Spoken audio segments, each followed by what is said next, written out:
Hello students, welcome to Adda 24/7 Bengali official YouTube channel. আর আমি রয়েছি তোমাদের সঙ্গে শুভদীপ স্যার।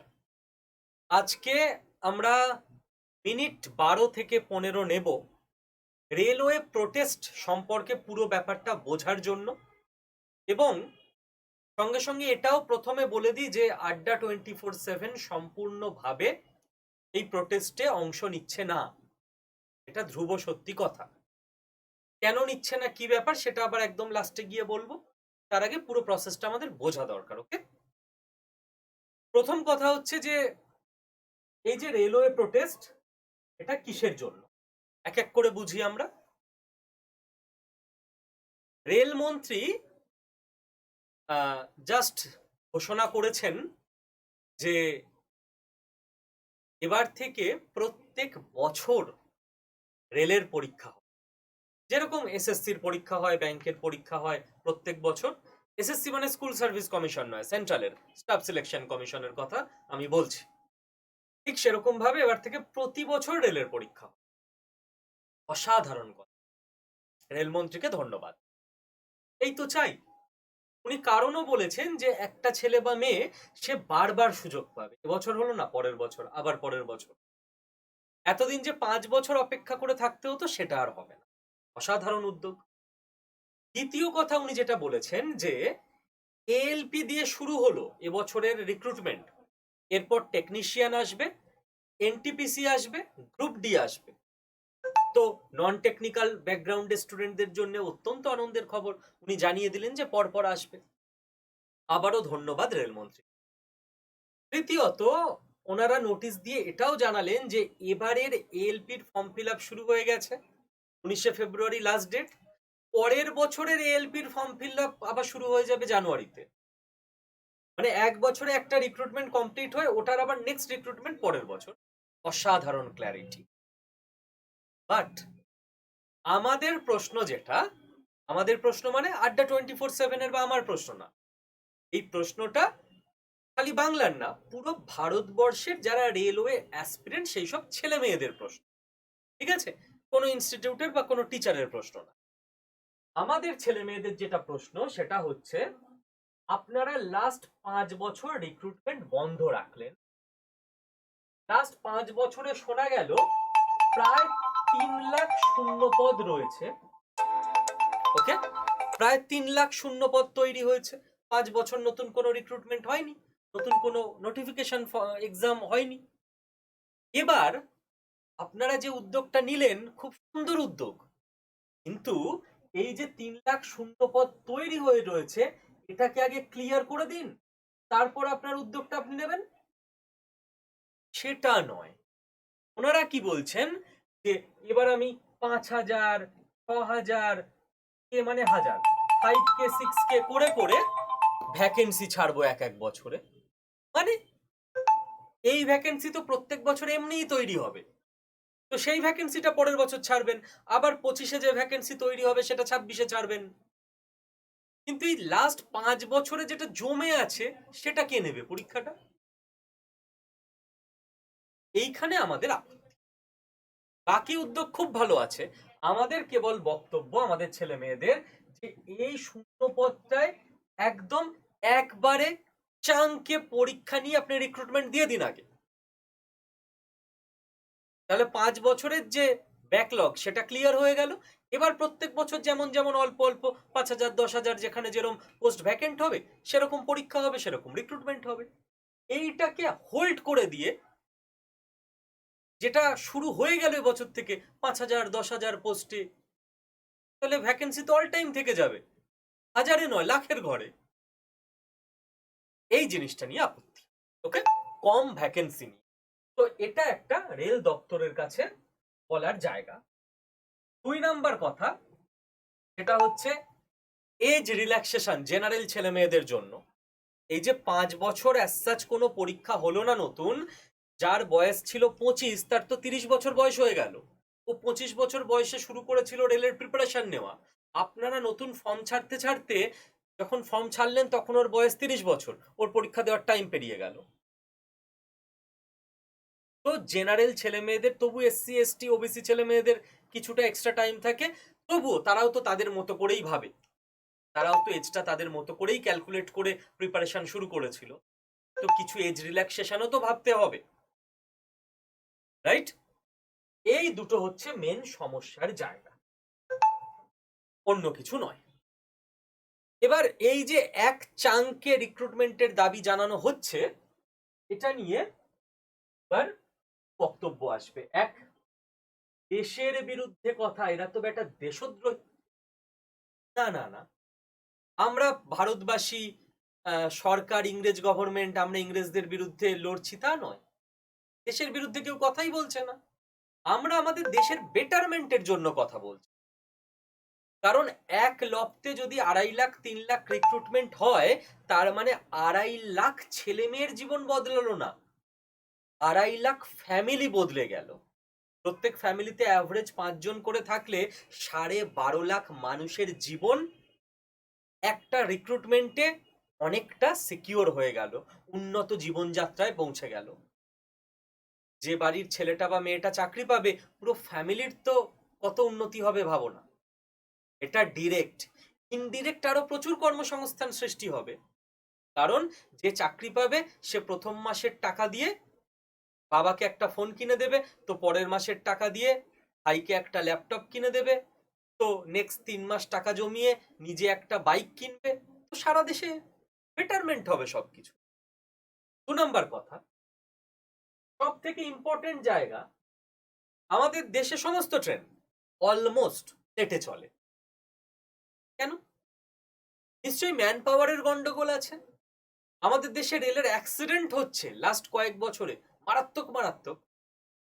যদিও সেই অ্যাক্সিডেন্টগুলোর বিভিন্ন তথ্য উঠে আসছে, তবে এটা তো ঠিক যে বিভিন্ন ডিপার্টমেন্টে ম্যান পাওয়ার আরো বেশি হলে এইসবের সম্ভাবনা কমবে।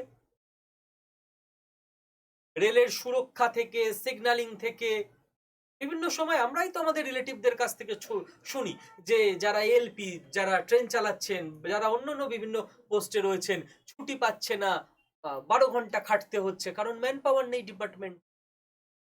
তো এরকম একটা ইম্পর্টেন্ট সেগমেন্ট, আমাদের দেশের ইম্পর্টেন্ট পিলার, ছেলে খেলা করা হচ্ছে যদি সেখানে ম্যান পাওয়ার ফাঁকা থাকে, রিক্রুটমেন্ট ঠিক করে না হয়।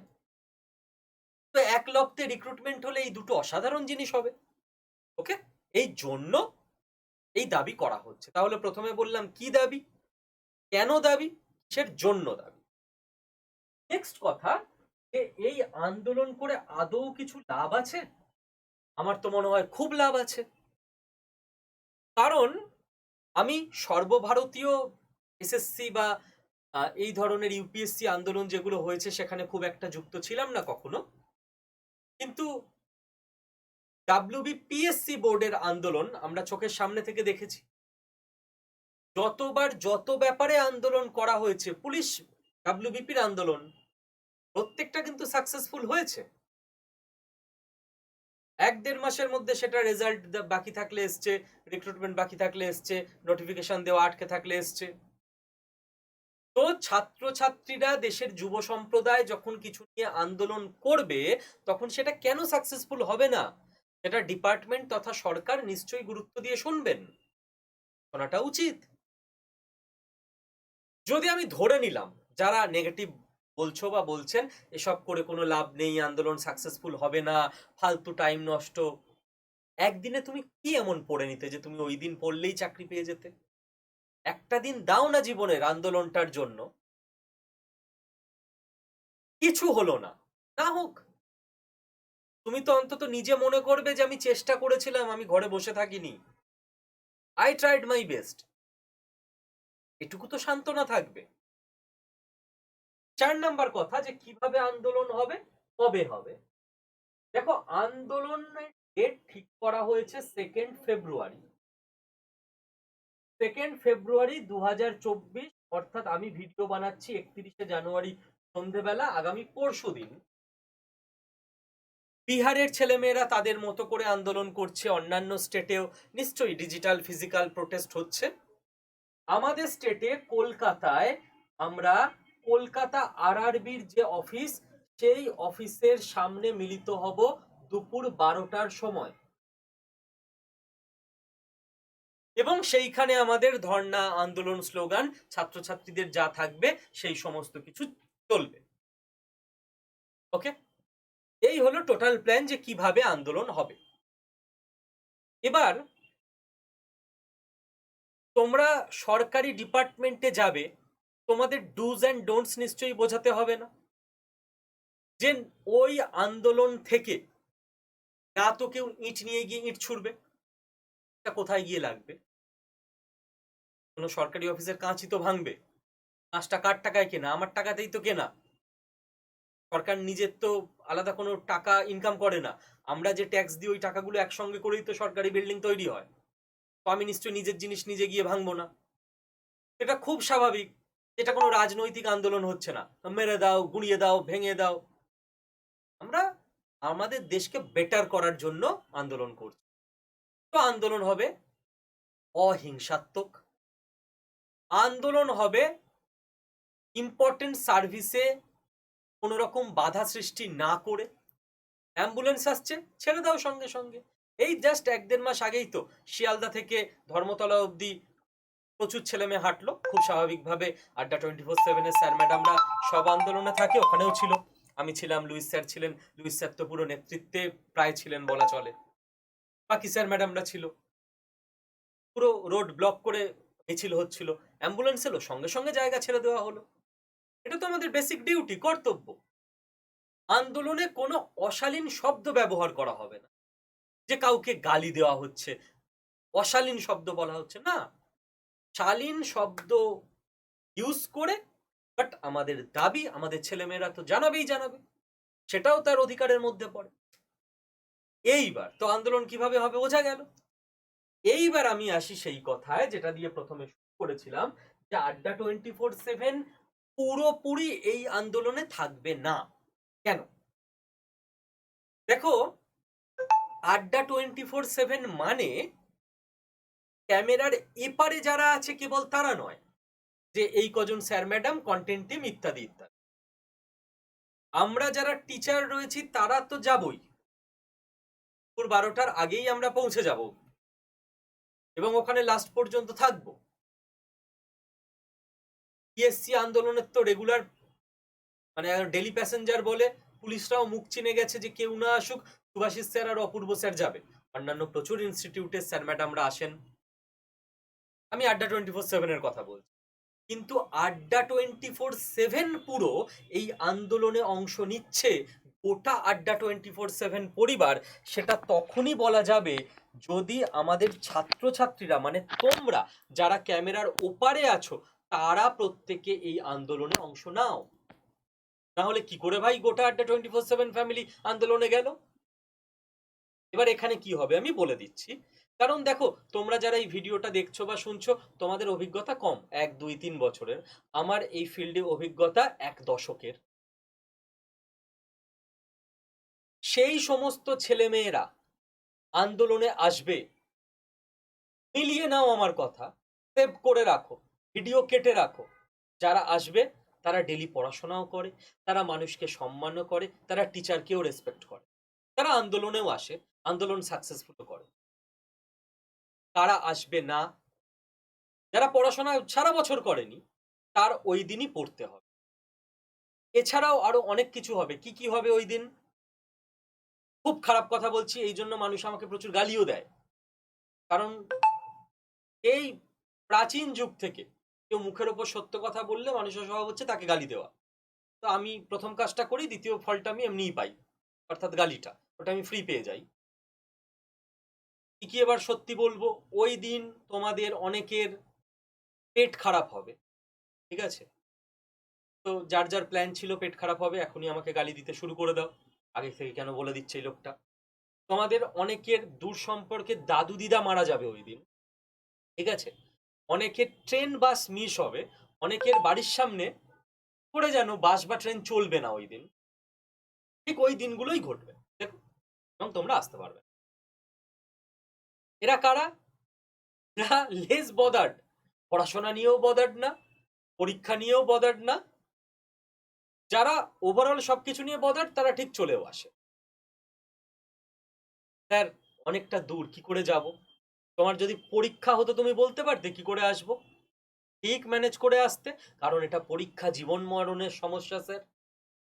কিন্তু পরীক্ষার যাতে ভ্যাকেন্সি বাড়ে তার জন্য আন্দোলন, স্যার ওটা অন্য কেউ করে দিক স্যার, আমি যেতে পারি। বাহ বাহ বাহ। কারোর কারোর জেনুইন প্রবলেম থাকে, আমি জানি যারা দূরে থাকে তাদের আসতে সত্যি প্রবলেম, নর্থ বেঙ্গলে থাকে, কলকাতা আসা চারটিখানি কথা নয়। পুরুলিয়ায় হয়তো একটি মেয়ে থাকে, সে হয়তো পুরুলিয়ার বাইরে বাবার সঙ্গে ছাড়া মায়ের সঙ্গে ছাড়া যায়নি, চেনে না। মেয়েদের সেফটি সিকিউরিটি, রাতে বাড়ি ফেরা, হাজারটা প্রবলেম থাকে, তারা হয়তো বাবা সেদিন ছুটি পাচ্ছে না। জেনুইন প্রবলেম এগুলো, এগুলো ছাড়া আমি বলছি যে আসতে পারো চেষ্টা করলে, কিন্তু অজুহাত খাড়া করছো তাদের। যাদের জেনুইন প্রবলেম আছে তারা কি আন্দোলনে অংশ নেবে না? নেবে। ফেসবুক, টুইটার ভরিয়ে দাও, ইউটিউব ভিডিও শেয়ারের পর শেয়ার করো, এইভাবে তোমরা অংশ নাও। আজ ডিজিটাল ইন্ডিয়া, আজ তোমার গলার স্বর তুমি ডিজিটালিও পৌঁছে দিতে পারো, ফিজিক্যালি একটু বেটার হয় সেই জন্য ফিজিক্যাল প্রোটেস্ট হচ্ছে, বাট তোমরা ডিজিটালি সাপোর্টটা করে দাও বাকি বন্ধু বান্ধবদের। যার ইচ্ছা আছে কিন্তু আসতে পারছে না, সে ডিজিটাল সাপোর্টটা করে দেবে, আর যার ইচ্ছে নেই সে ফিজিক্যালিও আসবে না, ডিজিটালিও সাপোর্ট করবে না, এক্সকিউজ খাড়া করবে। আর এবার আসে থার্ড নাম্বার অফ স্টুডেন্ট, যাদের অ্যাকচুয়ালি আমি স্টুডেন্ট বলে মনে করি না, এরা সাবস্ক্রাইবার, এরা স্টুডেন্ট নয়। এরা কি করবে বলে দিচ্ছি। ফার্স্ট আর সেকেন্ড টাইপ স্টুডেন্টদের আগে আমি বলে নিই, তোমাদের যারা প্রিয় স্যার ম্যাডাম আছেন তারা নেক্সট 3-4 দিন অনেক গালি খাবে, তাতে করে তোমাদের মনে সব থেকে বেশি দুঃখ হয়। আমার আইডল ডক্টর আব্দুল কালাম, নেতাজি, এদের কেউ গালি দিলে সব থেকে বেশি আমার দুঃখ লাগে। তারা তো দুঃখ পান না, সেরকমই তোমাদের টিচারদের কেউ গালি দিলে তোমাদের দুঃখ লাগে, টিচাররা দুঃখ পায় না ওসবের ঊর্ধ্বে। কি হবে, কি হবে বলে দিচ্ছি। ধরো একটা ইনস্টিটিউট আছে এক্স, একটা আছে ওয়াই, আর একটা আছে আড্ডা, আড্ডা 24। এক্স ওয়াই এর আমি নাম লিখলাম না, কারণ অন্য ইনস্টিটিউটের নাম লেখা উচিত, তাই আমি লিখলাম না, ঠিক আছে, না হলে তো অনেক ইনস্টিটিউটের নাম লেখাই যায়। এবার তুমি ধরো আড্ডা 24/7-এ সুদীপ্ত স্যারকে ফলো করো ফিজিক্সের জন্য, ঠিক আছে। ধরো এক্স ইনস্টিটিউটে তুমি ম্যাথ স্যারকে ফলো করো, ওয়াই রিজনিং স্যারকে, জিআই স্যারকে ফলো করো, হতেই পারে, কোনো অসুবিধা নেই, যেখানে যেখানে তোমার মেন্টাল ওয়েভলেন্থ যে স্যার বা ম্যামের কাছে ম্যাচ করে। এইবার আড্ডা 24/7 ইনস্টিটিউটে এসে তাও অনেকে গালিটালি দেয়, যারা হয়তো মানে যারা এখানে ক্লাস করে বা জানে, তারা জানে যে আড্ডা 24/7 সমস্ত আন্দোলনে থাকে, তো তারা অ্যাজ সাচ কিছু বলতে পারে না। এটা বলছি থার্ড টাইপ, যারা স্টুডেন্ট নয়, সাবস্ক্রাইবার। কিন্তু তবু মানে ফোর্থ টাইপ কিছু থাকে, যারা সাবস্ক্রাইবারও নয়, যারা চ্যানেল সম্পর্কে কিছু জানেই না, যাদের এখন 4 দিনের কাজ হবে গালি দেওয়া আমাদের প্রিয় টিচারদের। তো তারা এসে ধরা গেল আড্ডা 24/7 এসে বলে গেল, এই আপনারা কোনো আন্দোলনে থাকেন না, ধিক্কার ধিক্কার, আপনারা মানুষ, বলে সুদীপ্ত স্যারকে গালি দিয়ে চলে গেল, হয়ে গেল।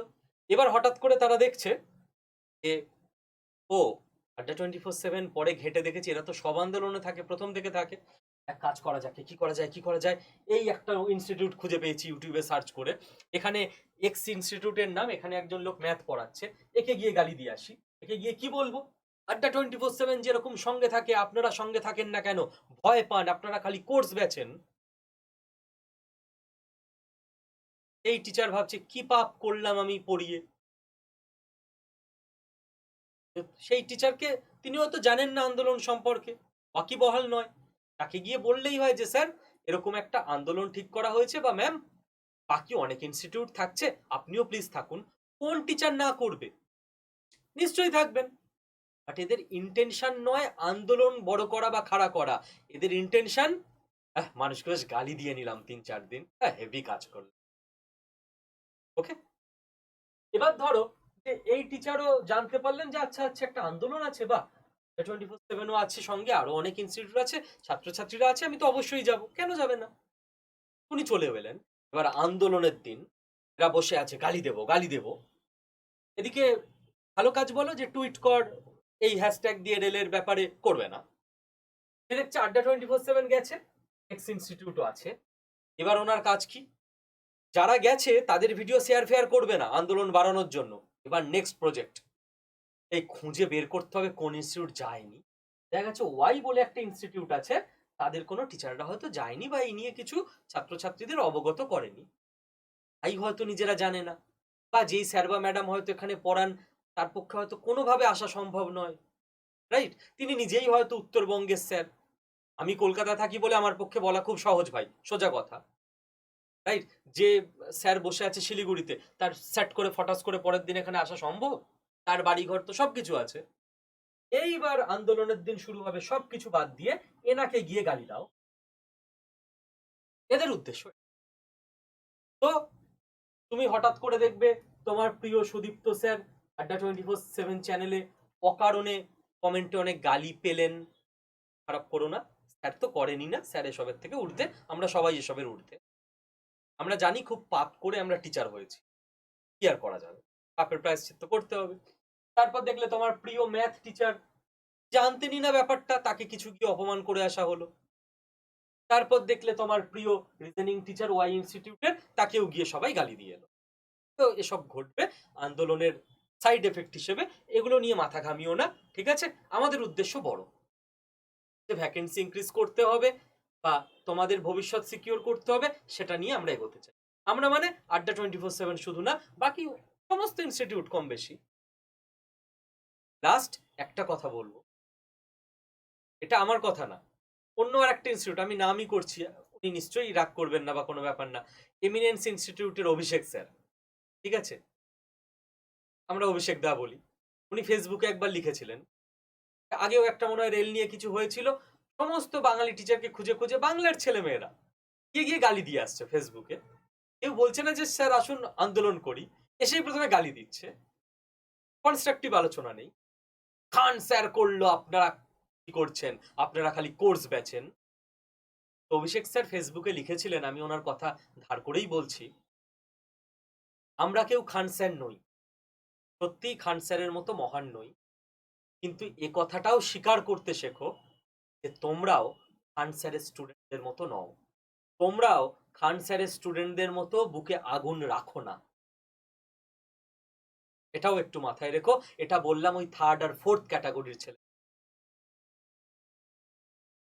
খান স্যারকে যদি অ্যারেস্ট করা হয় না, সারা বিহারের ছেলে মেয়ে আন্দোলনে বসে যাবে। আর পিএসসিতে যত আন্দোলন হয়, প্রচুর ইনস্টিটিউটের প্রচুর স্যার ম্যাডাম, তারা প্রত্যেকে যান। আমাদের ইনস্টিটিউট থেকে দুজন মানুষের কথা আমি বলবো, শুভাশিস স্যার আর অপূর্ব স্যার। এরা যাননি এরকম আন্দোলন খুব কম আছে। আর পুলিশের লোকরা না এই দুজনকে মেন কালপ্রিট, মানে মেনটেন বলছি না, মানে one of the most wanted culprit বলে না, এদের দুজনের মুখ চেনা আছে। এবারটা আন্দোলন হলে এরা আসবেই, এসে তারস্বরে স্লোগান দেবেই ছাত্রছাত্রীদের। সুভাষিস স্যার বা অপূর্ব স্যারকে অ্যারেস্ট হতে হয়নি। আমি বলছি, থার্ড আর ফোর্থ স্টুডেন্টদের, যে অপূর্ব স্যার বা সুভাষিস স্যারকে যদি অ্যারেস্ট করা হয়, তোমরা কি করবে জানো? এই বেশ হয়েছে, অ্যারেস্ট হয়েছে, দেখ কেমন। তাই তোমরাও খান স্যারের স্টুডেন্ট, তাও মানতে শেখো। আর এটা বললাম বলে থার্ড আর ফোর্থ ক্যাটাগরির ছেলে মেয়েদের অনেক খারাপ লাগবে, আরো তেরে গালি দেবে আমাকে, দিয়ে নাও, কোনো অসুবিধা নেই। কিন্তু আমাদের যেটা উদ্দেশ্য, যেটা লক্ষ্য, সেটা আমরা করব। স্যার এই কথাগুলো কেন বললেন?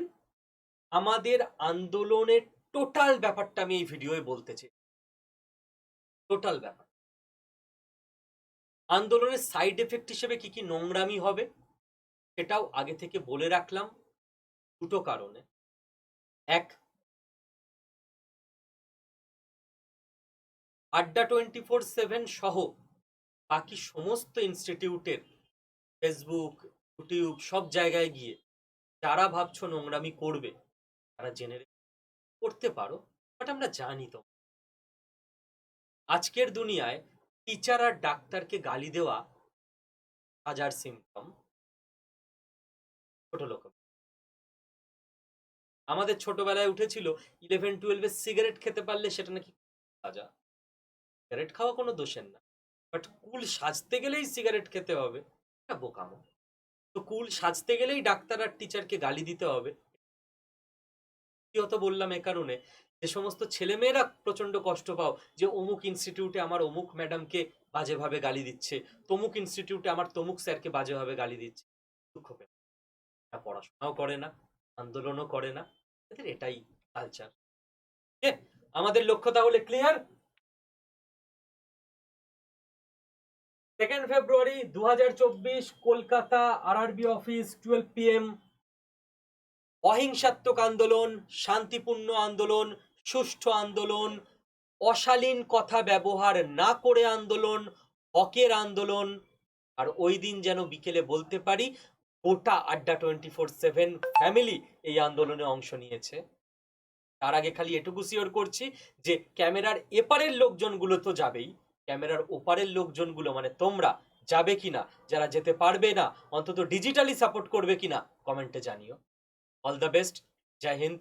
আমাদের দেশ এবং রেল ডিপার্টমেন্টকে আমরা আরো বেটার করব, কখনো সেখানকার কর্মী হয়ে, কখনো কর্মী হবার আগে আন্দোলন করব।